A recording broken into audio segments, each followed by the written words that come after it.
Hello नमस्कार, welcome to अर्थनीती. आपण जी taste series launch केलेली आहे त्या संदर्भात आपण ऑलरेडी एक बेसिक स्ट्रक्चर नेमकं टेस्ट सिरीजचं काय या संदर्भात व्हिडिओ केलेला आहे, तुम्ही तो बघितला असेल.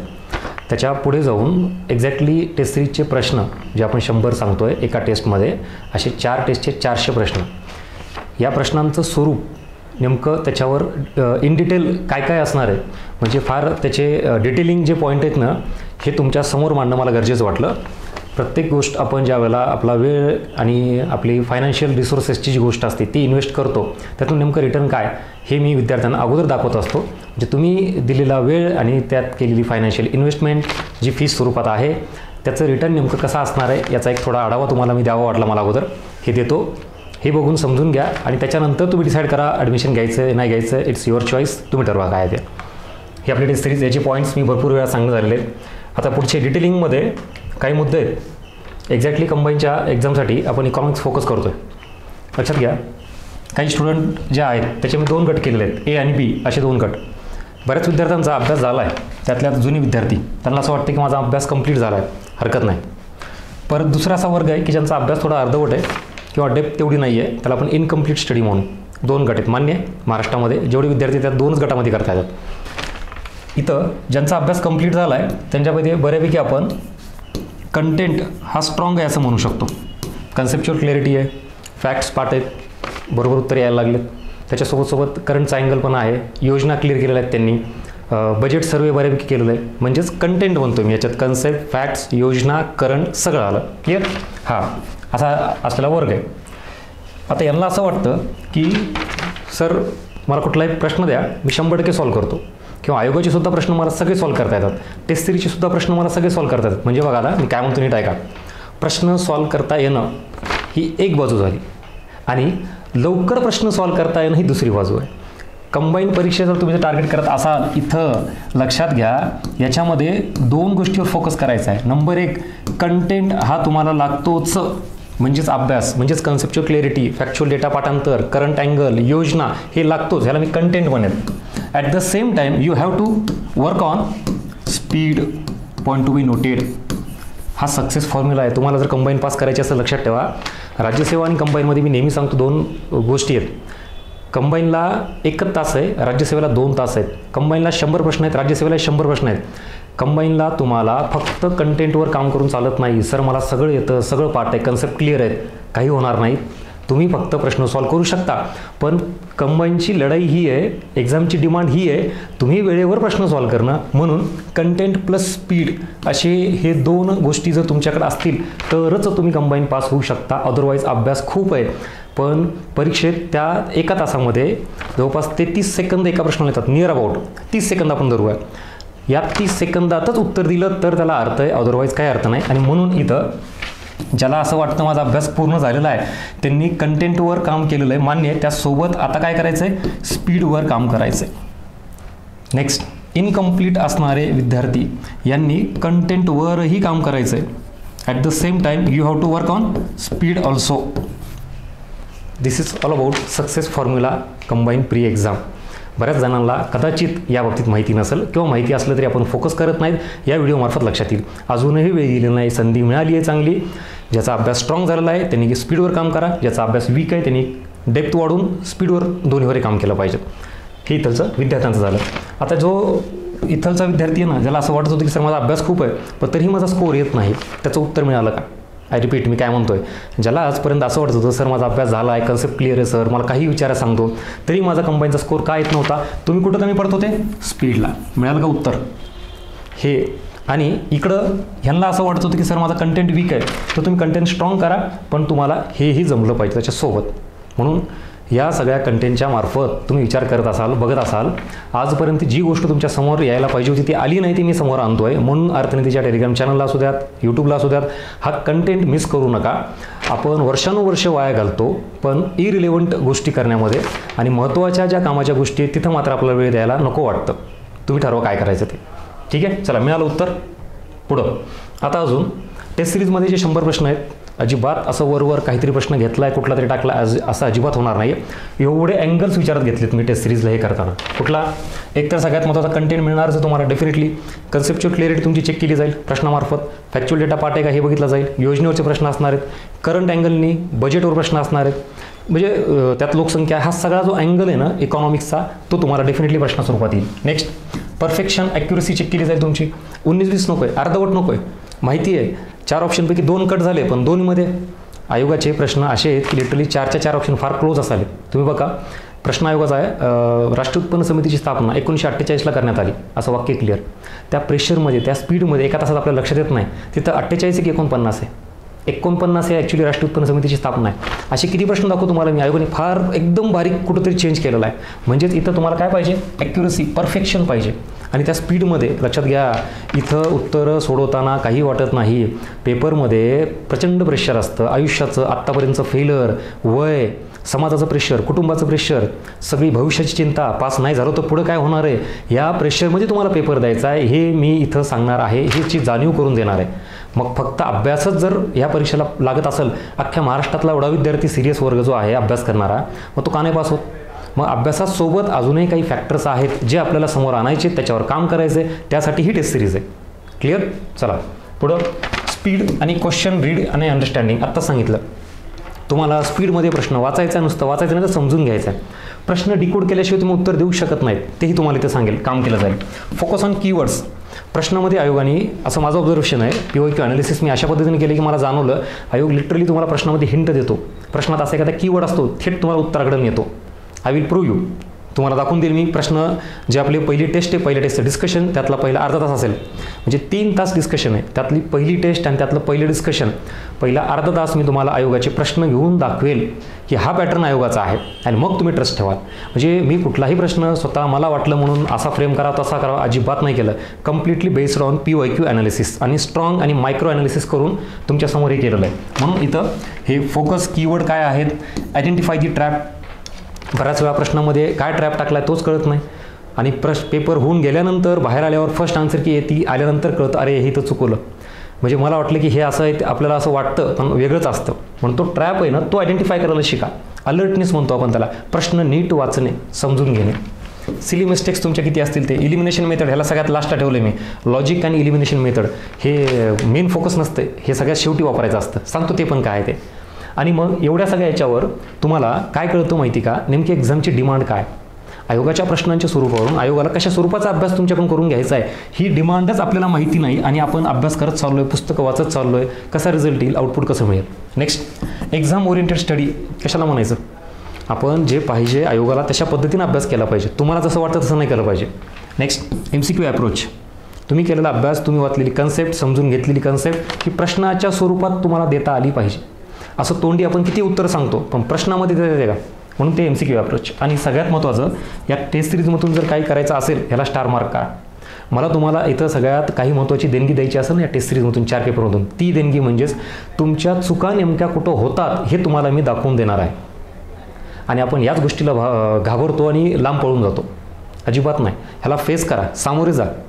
आपण आपल्या कम्फर्ट झोनमधून बाहेर यायलाच नको वाटतं आपल्याला. ते आहे तुमच्या चुका नेमका कुठं होतात. मी नेहमी म्हणतो का डॅमेज कंट्रोल करायचं आहे आपल्याला. ती डॅमेज कंट्रोल करण्याच्या अगोदर किती डॅमेज आहे कुठं डॅमेज आहे हे तर फाइंड आउट केलं पाहिजे. आणि मग त्या चुका जर आपल्याला लक्षात आल्या की इम्प्रूव्हमेंटला चान्स आहे. तुम्ही ह्याला सामोरे नाही गेलं तर इम्प्रूव्हमेंट होणारच नाही. सॅच्युरेशन येतं. दरवर्षी तीच चूक करत बसतो आणि दरवर्षी प्री नापास होत बसतो. तेच करायचं आहे की या आपल्या अर्थनीतीच्या ब्रेन स्टॉर्मिंग पॅटर्नला सोबत घेऊन पुढं जायचं आहे. तुम्ही ठरवा काय करायचं ते. आणि हे आत्ता जे सांगितलं हां मग हे परत डिटेल सगळं टेस्टचं काय नाही टेलिग्रामला पण टाकलेलं आहे. परत नाही सांगणार. तुम्ही ते बघून घ्या. हां आता पुढे काही प्रश्न दाखवले त्याच्या आधी एक सांगेल ऑफलाईनसाठी इन्स्ट्रक्शन्स आहेत. बऱ्याच विद्यार्थ्यांनी ॲडमिशन घेऊन गेलेत पण अजूनही ज्यांनी घेतलं नाही तुम्हाला मी परत स्ट्रिक्टली सांगतो आहे. टेलिग्रामलाही मेसेज टाकलेला आहे. शनिवारी सायंकाळी 6:30 वाजेपर्यंत ॲडमिशन तुम्हाला घ्यावं लागेल इथं येऊन. आणि ॲडमिशन घेऊनही तुम्हाला जी रिसिप्ट मिळते ती टेस्टच्या त्या दिवशी वेळेवर इथे यायला पाहिजे 15-20 मिनिटं अगोदर. मी तुम्हाला म्हटलं ना आपल्याकडं मोजकी संख्या ठेवलेली आपण अजिबात जास्त ॲडमिशन नाही आहेत. जे पुण्यात आहेत त्यांना वाटतं की आपण बघू करू त्यांनी तसंच थांबा. ज्यांनी ॲडमिशन घेतले त्यांना फील येईल आपल्याला कम्प्लिटली आयोगासारखा स्ट्रिक्टली 1 तास द्यायचा आहे. आणि 1 तास म्हणजे तुम्ही 3 वाजून 5 मिनिटाला आले 10 मिनिटाला आले मग सर घ्या काय झालं टेस्ट सिरीजच आहे पैसे भरले असले तरी तुला इथं भेटणार नाही ॲडमिशन किंवा आतमध्ये जमणार नाही. पेपर घे आणि बाहेर मग तू सोडव. ह्या एका तासाला मला काहीतरी इथं उद्देश आहे, तुमच्याकडून काय करून घ्यायचं आहे, ते प्रेशर ते फील करून द्यायचं आहे आणि मग त्या स्पीडमध्ये ते प्रश्न 100 सॉल्व्ह केले पाहिजे, तर ह्याला अर्थ आहे. निवांत घरी बसला, झेरॉक्स करून आणला पेपर आणि 2 तासात पेपर सॉल्व्ह केला. मी काय सांगितलं तुला, 100ला 100 प्रश्न आले, काही अर्थ नाही. 100 प्रश्नांचं उत्तर वेळेत येणं ही डिमांड आहे एक्झामची, हेच कळायला आपल्याला अजून जमलं नाही. आणि निवांत आपण लायब्ररीत कुठं इकडे तिकडे पेपर सॉल्व्ह करत बसतो. तो 1 तास आणि डॉट 1 तास तुम्हाला भेटणार आहे. इथं आलात 3ला एंट्री, त्याच्या आधीच सगळं, आणि डॉट 3ला पेपर स्टार्ट होईल, 4ला एंड होईल. मग तुम्ही किती सॉल्व्ह केलेला असू द्यात, काही असू द्यात, तो पेपर तुमच्याकडून घेतला जाईल आयोगासारखं. आणि मग तिथून ऑनवर्ड्स पुढं एक 5-10 मिनिटाचा ब्रेक असेल आणि आपलं डिस्कशन जे 3 तास इन डिटेल या सगळ्या पॅरामीटरला विचारात घेऊन ते डिस्कशन होईल. असं सगळं डिटेलिंग तुम्हाला कंटेंट बाबतीत या टेस्ट सिरीजमध्ये मिळेल. त्यामुळे ऑफलाईनवाल्यांनी ॲडमिशन जरी घेतला असेल तरी आरेरावी बिरावी इथं नाही, ते बाहेर चालायची, इथं नाही करून द्यायची. तुम्हाला आपले इथं डिसिप्लिन, इथलचे रूल्स रेग्युलेशन फॉलो करावं लागेल. कारण आत्तापर्यंत आपण तीच तर गोष्ट केलेली नाही आहे. साध्या गोष्टींचं तुम्हाला कमेंटमध्ये घ्यावं लागतं. किती विद्यार्थी आहेत कितलेच प्रश्न विचार, अरे लाव नाही, फोन लाव, एक मेसेज कर. म्हणजे मला तिथं इन्फॉर्मेशन काही गोष्टींची मी जाणीवपूर्वक का नाही दिली, हा मुलांचा जो स्वभाव आहे ना आत्तापर्यंत झालेला कॅज्युअल अप्रोच, निवांत उंटावरून शेळ्या हाकणे म्हणतो आपण त्याला, ते बंद करायचं. जी गोष्ट तुम्हाला आहे ती करावी लागेल. विद्यार्थी म्हणून तुम्ही, जे मी काल एक व्हिडिओ केला बघा न्यू इयरचा, किती जणांनी बघितला माहीत नाही, मुळात तुम्ही स्वतः हेच आधी नवीन वर्षाचं संकल्प करा की स्वतः विद्यार्थी आहोत हे मान्य करा. तुम्ही त्याच्या पलीकडे जर बाउंड्री क्रॉस केली, तुमचं नुकसान आहे, आमचं नाही. चला, ऑफलाईनचं इन्स्ट्रक्शन सांगितलं, पुन्हा इथं कुठलंही एक्सक्यूज मला चालणार नाही. जुन्या विद्यार्थ्यांना माहिती माझा स्वभाव कसा आहे, काय करतो काय नाही, ते नवीनवाल्यांनी विचार करा. चला, आता जे सगळं सांगितलं ना, ह्याला बेस पुरवतो मी, ह्या सगळ्या गोष्टी आहेत ना, या इकडं. आता हे प्रश्न जाणीवपूर्वक मी टेलिग्रामचे काय घेतलं तुम्हाला कळतं ना, तुम्ही ज्या व्यक्तींनी विद्यार्थ्यांनी सॉल्व्ह केलेत ना, आपण कुठं चुकलेत. आता हे प्रश्न अजिबात आपल्या टेस्टला नसणार, ह्याच्या व्यतिरिक्त असणार आहेत. हे फक्त टेलिग्रामचे प्रश्न तुम्हाला डिस्कस करतोय मी. इथं हा प्रश्न बघा, सापेक्ष दारिद्र्याचे मोजमाप करताना इथं जस्ट मिनिट, हां, खालीपैकी कोणता निकष विचारात घेतला जात नाही. नीट प्रश्न आधी आयडेंटिफाय करून घ्या. कीवर्ड, महत्त्वाचा कीवर्ड कुठला आहे, सापेक्ष दारिद्र्य, हे स्वतःला सांगायचं. याच्यामध्ये सापेक्ष दारिद्र्य कन्सेप्ट क्लिअर पाहिजे प्रॉपर, मग कळतं किमान उत्पन्न पातळी म्हणजे सुद्धा सापेक्ष दारिद्र्य. प्रति व्यक्ती उपभोग खर्च, हा आपण उपभोग खर्च म्हणजे दारिद्र्य रेषा याच्या संदर्भात वापरतो. आणि दारिद्र्य रेषा म्हणजेच पुन्हा किमान उत्पन्न पातळी विचारात घेतली जाते. म्हणजे हा सुद्धा इथं हे सापेक्ष नाही, इथं किमान म्हणजे हे निरपेक्ष आलं. किमान उत्पन्न पातळी हा शब्द लक्षात ठेवा, हा सापेक्षबद्दल लागू होत नाही, हा निरपेक्षबद्दल लागू होतो. प्रति व्यक्ती उपभोग खर्च दारिद्र्य रेषा हा सुद्धा निरपेक्षबद्दल लागू होतो. नंतर कॅलरी मूल्य, मग ग्रामीणसाठी, शहरीसाठी किंवा एकूण, आता दारिद्र्य रेषा ठरवण्यासाठी आपण कॅलरी मूल्य विचारात घेतो, म्हणजे हे सुद्धा ह्याच्या जवळ आहे, म्हणजे हे सुद्धा निरपेक्ष दारिद्र्यच आहे. कन्सेप्च्युअल क्लिअरिटी, सापेक्ष काय निरपेक्ष काय. ॲक्च्युली हे तिन्ही ऑप्शन कशाचे आहेत, निरपेक्ष दारिद्र्याचे आहेत. मग अशा लेवलला कन्सेप्ट तुमची क्लिअर आहे का, सगळे कीवर्ड्स शब्द ओळखीचे वाटतात का. किमान उत्पन्न पातळी, प्रतिव्यक्ती उपभोग खर्च, कॅलरी मूल्य नीट माहिती पाहिजे. आणि मग इथं काय विचारलंय, सापेक्ष दारिद्र्याचे मोजमाप करताना खालीपैकी कोणता निकष विचारात घेतला जात नाही. ह्याच्यातला एकही निकष विचारात घेतला जात नाही. कशासाठी, सापेक्षसाठी. का, कारण हे कशासाठी आहे, निरपेक्षसाठी आहे. म्हणजे तुमचं उत्तर काय, वरील सर्व. ह्याच्यातला एकही विचारात घेतला नाही, त्याचं उत्तर वरील सर्व आहे. अशा लेवलला प्रश्नांची डेप्थ असणार आहे. बरं, इथं मी एवढं व्यवस्थित सांगतोय किंवा तुम्ही एवढं व्यवस्थित वाचताय, पुन्हा तोच मुद्दा येतो, इथं डिस्कशन, इथलच्या हॉलमधलं वातावरण विचारात घ्यायचं नाही, परीक्षेतलं वातावरण विचारात घ्यायचं. तुम्ही त्या एका तासात हा प्रश्न वाचणार आहेत, समजून घेणार आहेत आणि उत्तर देणार आहेत. विचार करा, ह्या लेवलचा कंटेंट जर तुमच्या समोरच नाही आला तर तुम्ही कशाला तयार असणार आहेत. आणि हा आउट ऑफ बॉक्स प्रश्न नाही आहे, फारच विचित्र कुठला तरी आहे, तुमच्याच वाचनातला आहे. आपली कन्सेप्टची लेवल तेवढी नाही आहे, मग कसा प्रश्न सुटेल. आणि तुम्हाला माहिती, कॉम्पिटिशन एवढ्या लेवलला गेलं आहे, राज्यसेवेचे सगळे विद्यार्थी यावेळेस कंबाईन पण तेवढी सिरियसली देणार आहेत, कारण राज्यसेवा डिस्क्रिप्टिव्ह होणार आहे. तुम्हाला लिटरली असे काही विद्यार्थी सांगतो जे UPSCचे आहेत, कंबाईनसुद्धा देत आहेत. मग त्यांची जर डेप्थ एवढी असेल तर तुम्हाला तुमची लेवल वाढवावी लागेल, हे लक्षात घ्या. कॉम्पिटिशन ब्रेक करायचं असेल तर हा एक प्रश्न झाला. आणि त्याच्यानुसार तुम्हाला कीवर्ड्सवरून हे ठरवता येईल काय काय नाही. इथं उत्पन्न पातळी शब्द आहे, किमान नाही, आता कट केला, प्रश्न बदलला. आता मी उत्पन्न पातळी हा जर असेल ना तर तो सापेक्षबद्दल येतो, इथूनही बदल होतो. उत्पन्न पातळीची तुलना करून मोजलेलं दारिद्र्य त्याला काय म्हणायचं, सापेक्ष दारिद्र्य. पण जर उत्पन्न पातळीच्या अगोदर किमान हा शब्द आला, मिनिमम, ह्याचा अर्थ तुम्ही काहीतरी बाउंड्री ठरवताय, तुलना करत नाहीत, मग आला निरपेक्ष. मित्रांनो, याच कीवर्ड्स आपल्या बॅचमधल्या किंवा कुठल्याही जुन्या विद्यार्थ्यांना चांगलं माहिती, एवढ्या लेवलला कीवर्ड्सवर आपण खेळलो आहेत, तुम्हाला लगेच उत्तर मिळून जातं. चला पुढं. वर्ल्ड बँक प्रमुख कार्यासंबंधित कोणते विधान बरोबर आहेत? आता वर्ल्ड बँकेबाबतचं कार्य विचारलं आहे, प्रमुख कार्य कुठलं आहे?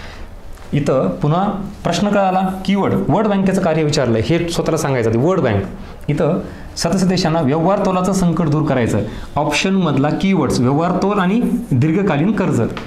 ज्याचा अभ्यास नीट आहे, ज्याला माहिती वर्ल्ड बँक काय, IMF काय आणि WTO काय, बेसिक फंक्शन जरी कळालं तरी व्यवहार तोलाचं संकट म्हणजे BOP क्रायसिस याच्या संबंधित वर्ल्ड बँकेचं काम नाही आहे. हे कोणाचं काम आहे? IMFचं काम आहे, इंटरनॅशनल मॉनिटरी फंड.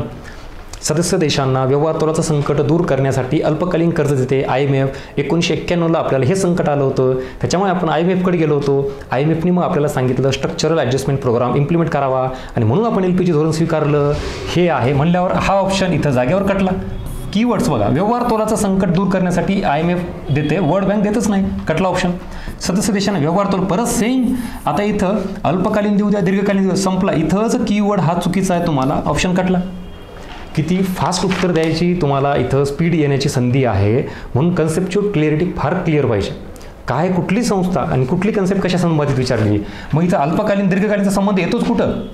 आणि इथं खाली सदस्य देशांना पायाभूत सुविधा, येस एक्झॅक्टली. आता इन्फ्रास्ट्रक्चर पायाभूत सुविधा निर्माण करण्यासाठी हे मात्र वर्ल्ड बँकेचं काम आहे. पण पुन्हा आता गपलत काय होती बघा, किती जणांनी उत्तर दिले इथं. सदस्य देशांना पायाभूत सुविधा विकासासाठी अल्पकालीन कर्ज आयोग असंच शेवट टर्न मारतो, शेवटी काहीतरी कीवर्ड बदलतो. मला सांगा, विकासासाठी इन्फ्रास्ट्रक्चरसाठी दीर्घकालीन कर्ज लागतं, अल्पकालीनमध्ये कमी कालावधीमध्ये तुम्ही इन्फ्रास्ट्रक्चर नाही डेव्हलप करू शकत. डेव्हलपमेंटसाठी अल्पकालीन हा शब्द लागू होत नाही. सो इथं हे इथून इथपर्यंत अर्धवट वाक्य बरोबर आहे, पण अल्पकालीनमुळे हे सुद्धा विधान चुकतं. आणि मग याचं उत्तर आहे यापैकी नाही. मग एक्झॅक्टली उत्तर काय सांगता येईल? सदस्य देशांना पायाभूत सुविधासाठी जागतिक बँक वर्ल्ड बँके काय करते? दीर्घकालीन कर्ज पुरवठा करते. Is that clear? कळते का मला काय म्हणायचं ते? विचार करा, आपला हाच अप्रोच आजपर्यंत डेव्हलप झाला नाही. मग माझी तळमळ एवढीच आहे बाबांनो, बाकी काही नाही. ही संधी सोडवू नका. ह्या गोष्टी जर तुमच्या समोर येत आहेत तर इम्प्लिमेंट करायला काय प्रॉब्लेम आहे? आणि मग इम्प्लिमेंट केल्यानंतर तुम्हाला तुमचं रिफ्लेक्शन पेपरमध्ये डेफिनेटली दिसेल. हे एवढ्या लेवलला काम करायचं आहे आपल्याला. आणि हे मी सांगतोय म्हणून नाही, अजिबात. आत्ता व्हिडिओ बघितल्यानंतर तुम्ही खरंच जाऊन आयोगाचे POQ बघा, मागच्या 4-5 वर्ष 6 वर्षापर्यंत जा, मॅक्स 5 वर्ष. आणि त्या कीवर्डवरून तुम्हाला POQ वरून हे सगळं जे मी सांगतोय हे दिसेल का नाही बघा. सगळ्याच प्रश्नांना नाही, पण काही प्रश्नही तुम्हाला डेफिनेटली अशा प्रकारचे दिसतील. आणि मग हेच अप्रोच आपल्याला अभ्यासात पाहिजे. नेक्स्ट पुढे जाऊ. व्यवहार तोल संदर्भात पुढील कोणते विधान बरोबर आहे? BOP ही कन्सेप्ट आहे. आता बघा, कन्सेप्च्युअल क्लिअरिटी. दृश्य खात्यामध्ये केवळ वस्तू व्यवहारांचा समावेश होतो. व्यवहार तोल काय आहे, चालू खातं काय, भांडवली खातं काय, चालू खात्यामध्ये दृश्य खातं काय, अदृश्य खातं काय, एवढं बेसिक माहिती पाहिजे. आणि नसेल तर मग हे असं वाक्य स्वरूपात येतं ना, दृश्य खातं म्हणजे याला व्यापार खातं म्हटलंय, केवळ वस्तूंच्या व्यवहारांचा समावेश होतो. अदृश्य खात्यामध्ये वस्तू व सेवांच्या व्यवहारांचा समावेश होतो. अदृश्य खातं म्हटलं, इथं वस्तू घेतलं, संपला विषय, इथं चुकलं. हे कशाचा समावेश होतो? फक्त सेवांचा समावेश होतो. बरं, हे मान्य बऱ्याच जणांना लक्षात आलं असेल. इथं बघा, आता 1972-73 साली हा वर्षाचा भाग बघितला, कीवर्ड आपण लगेच म्हणतो भारताचा व्यापार तोल हा प्रतिकूल राहिला होता. यस, अरे इथं अनुकूल आहे की प्रतिकूल आहे हेच बघायचं राहून जातं. 72-73 आणि 76-77 हा काय राहिला होता? अनुकूल राहिला होता, प्रतिकूल नाही. मग कीवर्ड्स इम्पॉर्टंट आहेत, कन्सेप्ट महत्त्वाचे आहेत. अनुकूल प्रतिकूल म्हणजे काय? आयात जास्त की निर्यात जास्त, आणि कुठल्या वर्षी राहिली होती? मग 72-73 बघितली की आपण खुश होतो, यस चला प्रतिकूल राहिला होता, डन. आणि मग काय? वरील सर्व विधाने बरोबर आहे. सगळ्यात जास्त उत्तर यांचं दिले बघा. 2500 विद्यार्थ्यांनी 40% विद्यार्थ्यांनी हे उत्तर दिले. आणि बरोबर येण्याचं प्रमाण किती आहे? फक्त 24%. म्हणजे पुन्हा 80%च्या आसपास विद्यार्थ्यांचे उत्तर चुकले. फार अवघड होता का? एवढं जर सांगून अनालिसिस करून तुम्हाला ह्या गोष्टी जर होत असतील, ज्या आपल्या टेस्ट सिरीजमध्ये डिस्कशनमध्ये तेच करायचं आहे, तिथं जे मी शब्द वापरतो नेहमी, एक्झाम ओरिएंटेड हा वारंवार शब्द का वापरतो? परीक्षेची नेमकी डिमांड समजून घ्या. तुम्ही सगळं वाचलेलं आहे, हे काय नवीन आहे का? मला सांगा. व्यवहार तोल, दृश्य, अदृश्य सगळं माहिती आहे. प्रॉब्लेम कुठे येतो? उत्तर कसं काय चुकतं? कारण प्रश्न नीट वाचणे, पर्यायामधले सुद्धा पॉईंट शेवटपर्यंत वाचणे, कीवर्ड्स समजून घेणे, आणि मग त्याच्यानुसार तुम्हाला अलर्टनेस प्रचंड वाढतो. आता मी जे सांगतोय ना, इथून पुढं तुम्ही प्रश्न सॉल्व्ह करा बरं. तुम्हाला मी आठवेल, मी नेहमी म्हणतो गजानन भस्के सर इथं नाही, तुम्हाला परीक्षेत आठवतील किंवा पेपर सॉल्व्ह करताना तुम्हाला लक्षात येईल, अरे हां इथं ट्रॅप आहे, अच्छा हा कीवर्ड महत्त्वाचा आहे, अच्छा 72-73 आहे, पण अनुकूल की प्रतिकूल आहे, ही सवय जेव्हा लागली ना, जिंकलो आपण. बस हाच अलर्टनेस तुम्हाला डेव्हलप करायचा आहे. चला, कुठले उद्दिष्ट नाही आहेत खालीलपैकी 1991च्या आर्थिक धोरणाची वैशिष्ट्ये नाही आहेत. विदेशी गुंतवणुकीला प्रोत्साहन दिलं का, राष्ट्रीयकरण प्रक्रियेला प्रोत्साहन दिलं हे कळत नाही. आणि मग इथं राष्ट्रीयकरण प्रक्रियेला प्रोत्साहन दिलं की राष्ट्रीयकरणाची प्रक्रिया थांबवली ही माहिती पाहिजे. खाजगीकरणाला प्रोत्साहन दिलं, राष्ट्रीयकरणाची प्रक्रिया थांबवली, पुन्हा तोच मुद्दा. आता डिटेल सगळ्याच प्रश्नांची चर्चा नाही करणार, तुम्हाला मी डेमो दिलेला ऑलरेडी. आर्थिक नियोजनाचे उद्दिष्ट कुठले आहेत काय त्याच्याबद्दल पुन्हा कीवर्ड्स. आता अजून साधा प्रश्न बघा, अग्रणी बँक संबंधित खालीलपैकी समिती कोणती आहे. एकदम बेसिक प्रश्न, फॅक्च्युअल प्रश्न, ह्याच्यात सुद्धा किती कन्फ्युजन आहे. आता हा तर प्रश्न 3,500 3400 विद्यार्थ्यांनी जवळपास आन्सर दिल्याचं, 3,500च्या आसपास, नॉट अ जॉब. आणि बरोबर किती जणांचं आले, फक्त 36%. साधा प्रश्न आहे ना. एडी गोरवाला बऱ्याच जणांना माहिती, एम नरसिंहन समिती इथं दिलं, यापैकी नाही.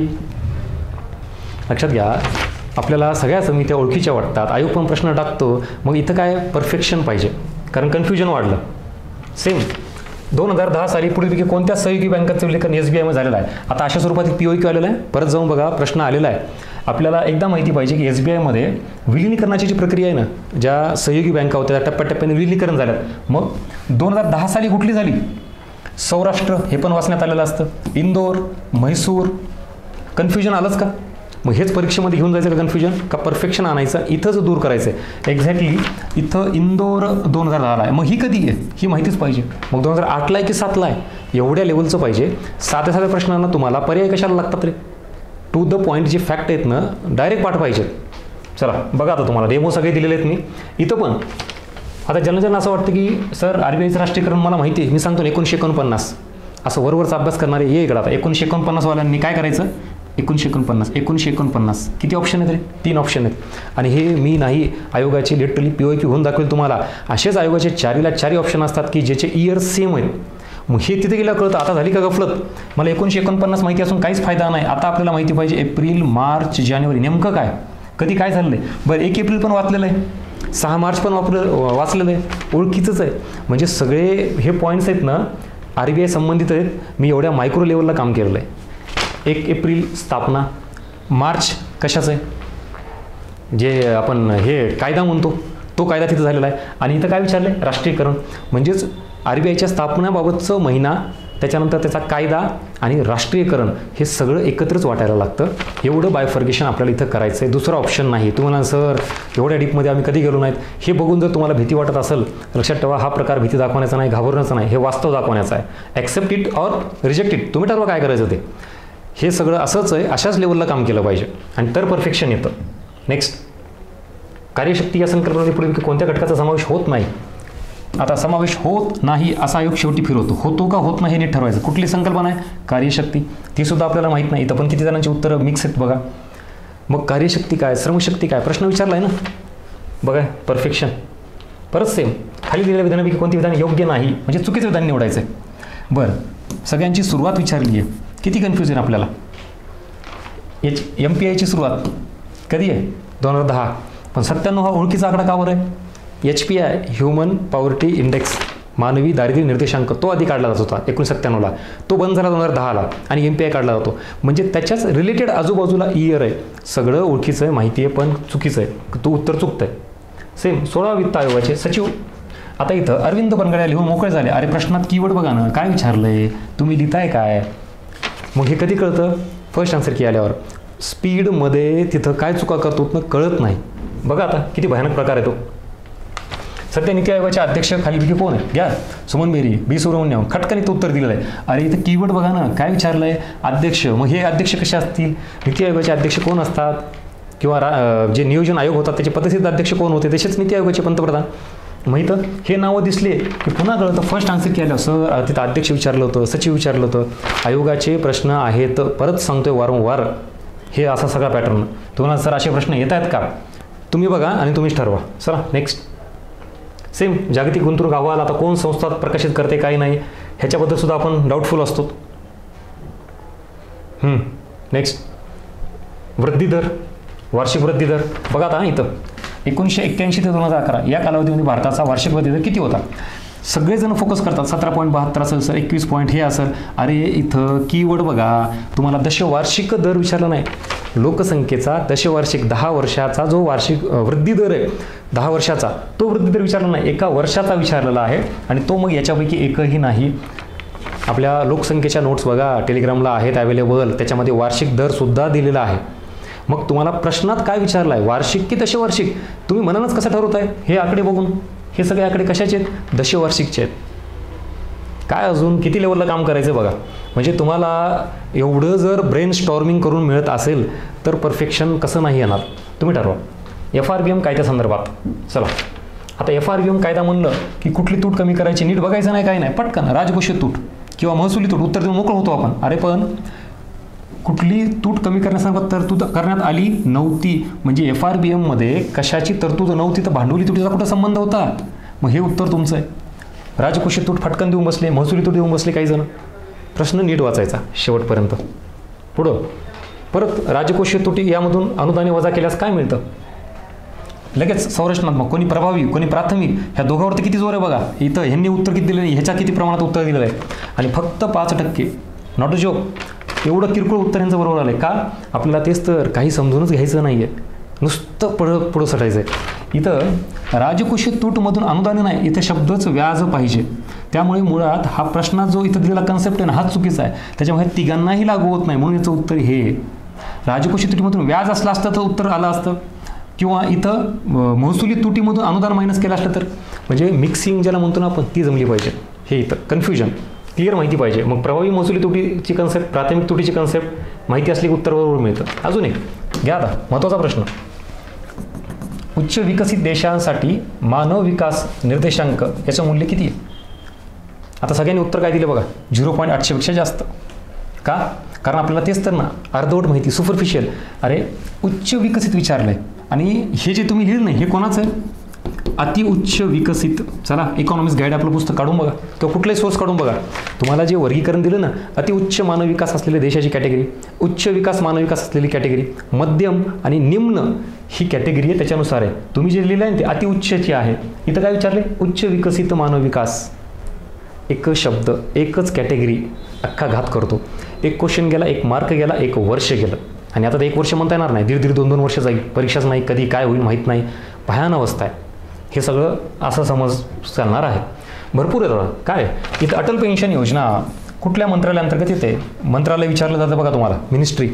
मग आपल्याला काय वाटतं? अटल पेन्शन योजना, पेन्शन आहे, सामाजिक न्याय हे असलं पाहिजे, वाटणं हे असलं पाहिजे, याच्यात फरक आहे. हे काय आहे? वित्त मंत्रालयाचं उत्तर आहे. म्हणून काही फॅक्ट्स हे अभ्यासानेच येतात, असं लॉजिकने येत नाहीत, कुठेही फालतू लॉजिक काम करत नाही. पुन्हा तेच भरपूर आहे आता. यस असो. So this is all about our test series. आणि या इकडं आता पहिल्यांदा सांगतो, जे इकडं पहिल्यांदा आपण घेतलेला पॉईंट आहे तो डिस्कस करतो. यस काय आता कंटेंट चेक झाला का? कन्सेप्च्युअल क्लिअरिटी, ॲक्युरसी, परफेक्शन किती महत्त्वाचं आहे, स्पीड किती महत्त्वाची आहे, क्वेश्चन रीड करणं, डिकोड करणं, अंडरस्टँड करणं, फोकस ऑन दी कीवर्ड्स प्रश्नातले ऑप्शनमधले, identify the trap, silly mistakes, elimination logic, नेमकी डिमांड ऑफ द एक्झाम काय, कशा स्वरूपातील प्रश्न असतात, मला कसा अभ्यास करायचा आहे, इथं exam oriented study, MCQ approach, आणि नेमक्या चुका कुठं होत आहेत कळतंय का? ह्या एका छोट्या डेमोवरून तुम्हाला लक्षात येत असेल तर आता आपण सलग पुढचे 4 पेपर, 400 प्रश्न आणि 3-3 तासाच्या जवळपासचे डिस्कशन काय लेवलला आपण पुढे जाऊ हे विचार करा.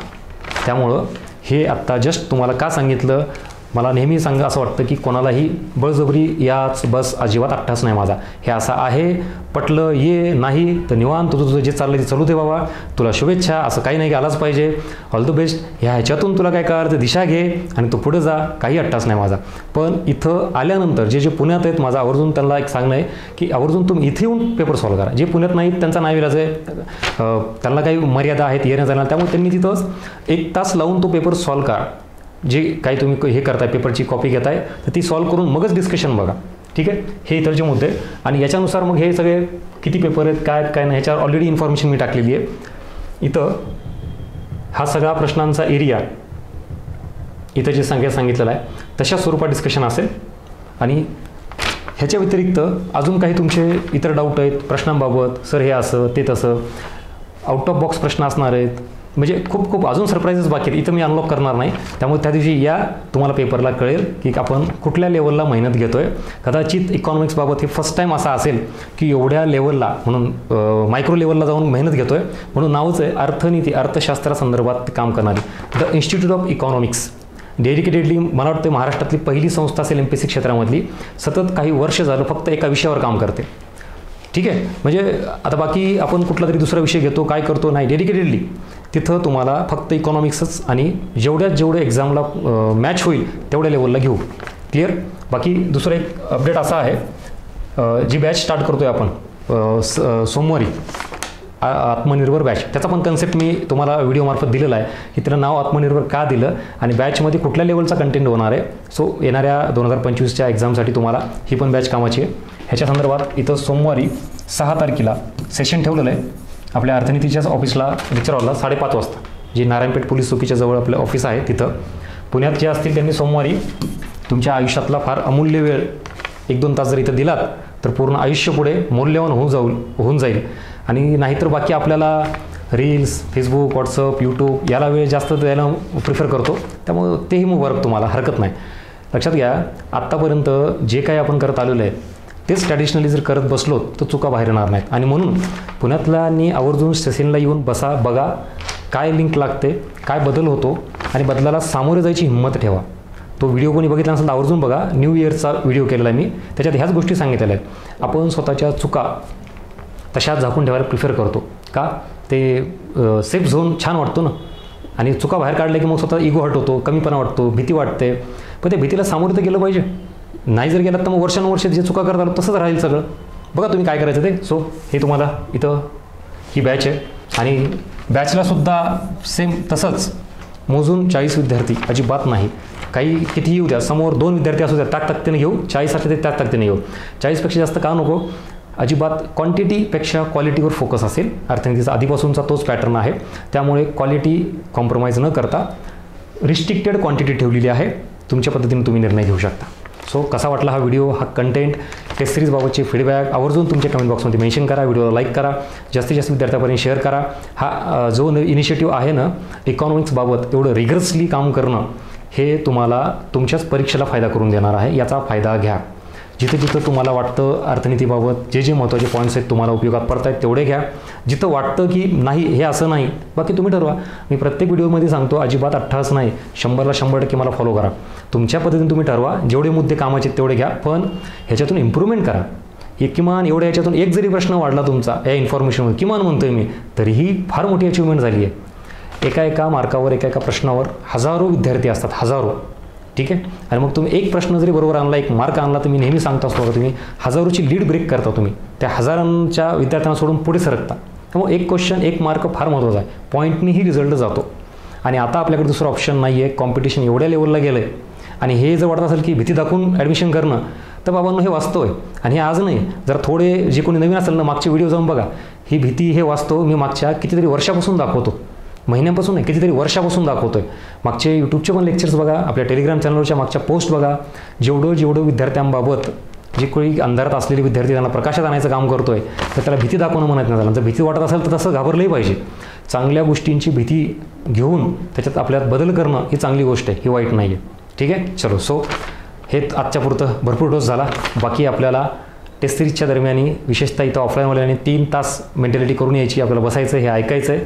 बाकी ऑनलाईनवाल्यांना दुसऱ्या दिवशी ते प्रोसेस करून तुम्हाला ते अपलोड मिळून जाईल व्हिडिओ आपल्या ॲपवर. अर्थनीती ॲप डाउनलोड करून ठेवा. चालतं आहे. भेटूया टेस्टमध्ये. रविवारी दुपारी 3 ते 4 पेपर असेल, 4च्या नंतर ब्रेक आणि पुन्हा डिस्कशन कंटिन्यू असेल. Thank you so much. तुमचे फीडबॅक आवर्जून मेन्शन करा कमेंट बॉक्समध्ये. थँक्यू.